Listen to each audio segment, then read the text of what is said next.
City of the South, Cebu. Trip mo, trip ko, kahit saan mo, trip ko.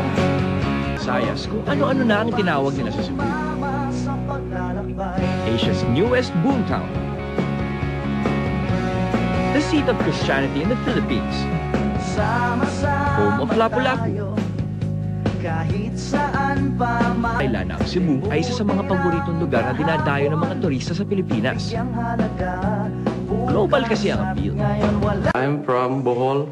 I'm also a foot spa therapist. Pag walang customer, kumakanta ako.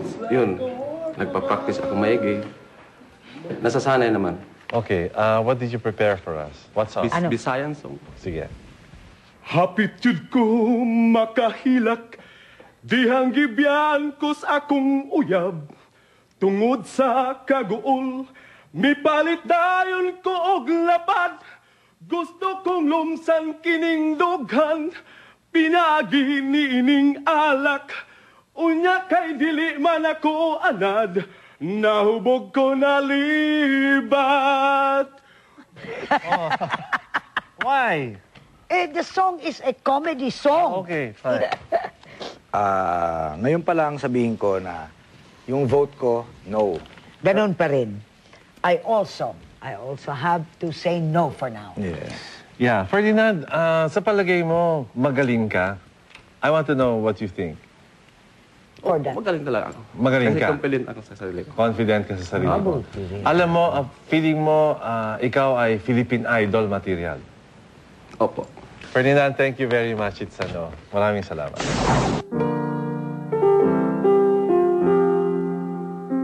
Siguro may iba namang paraan para sumikat. Mukhang mahirap yatang hagilapin na magiging idol sa Cebu. Now you gone away, these are words.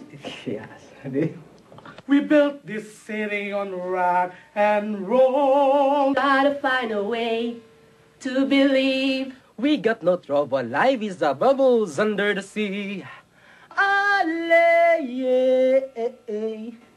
Just the other night while you were sleeping, nobody beat us, Prias and Ditas is fricassi. Patunayan mo ang mali kami, Jefferson.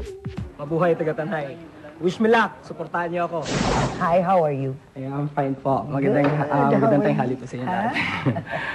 You ready to sing something for us, please? Okay. Anything. You can sing anything.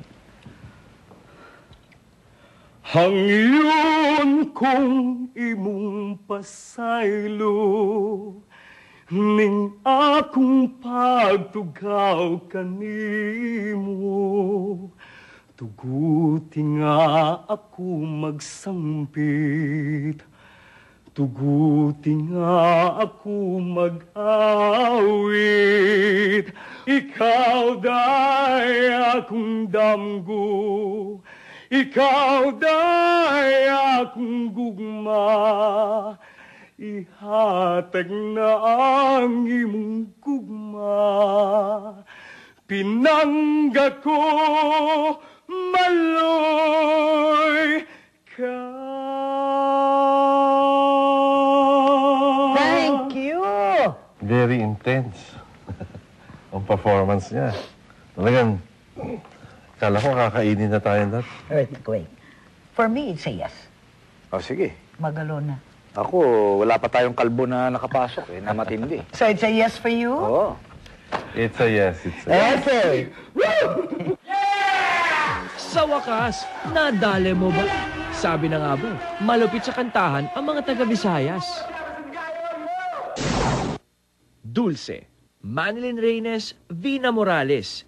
Ilan lamang sila sa mga sikat na mga awit na dito galing sa Cebu. Maraming singers ang mula sa Cebu na sumikat. Siyempre, una na dyan si Miss Pilita Corrales, Asia's Queen of Songs. Ang Philippine Idol kaya, sino ang mapapasikat na magmumula sa Cebu? Kailangan ang Philippine Idol dito, babae man o lalaki, kailangan pwedeng magpasok sa international market. She or he has to be a total performer. Kanya-kanyang style nga naman para sumikat. Kanya-kanyang trip, kumbaga. Finally, I'm home.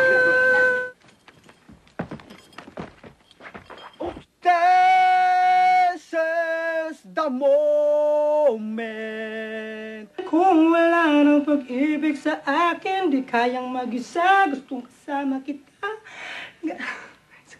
True, and I look at you, and maybe too if you would believe, you to my... I must not fall. This is the moment. I really long to turn you on. If you can say what I say, that you're the answer to my... At ito ang iyong tandaan. I won't look down. When I love him more than anyone can do. I must not fall. This is the moment, the sweetest moment of them all.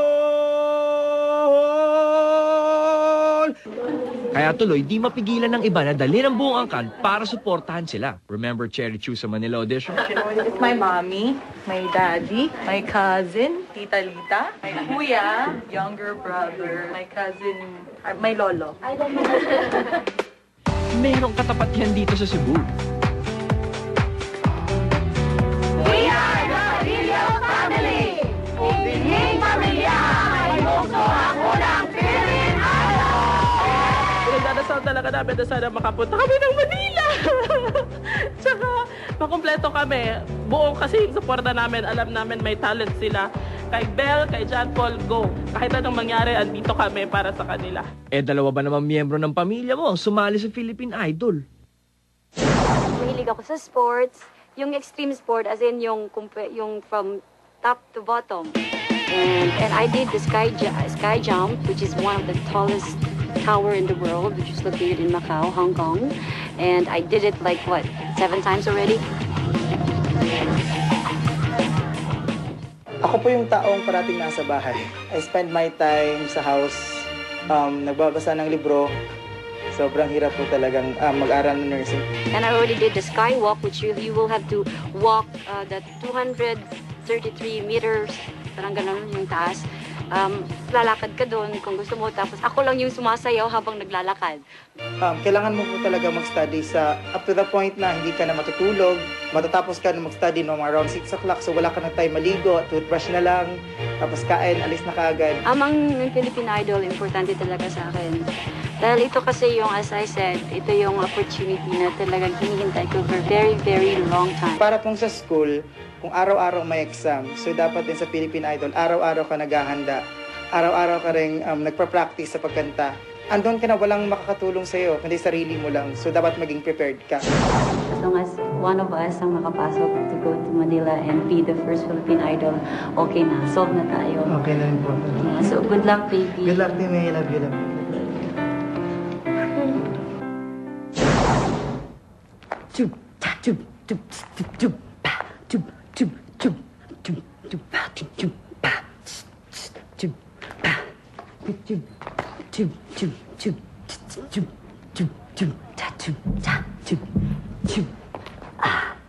Walk out door, don't turn around now, 'cause you're not welcome anymore.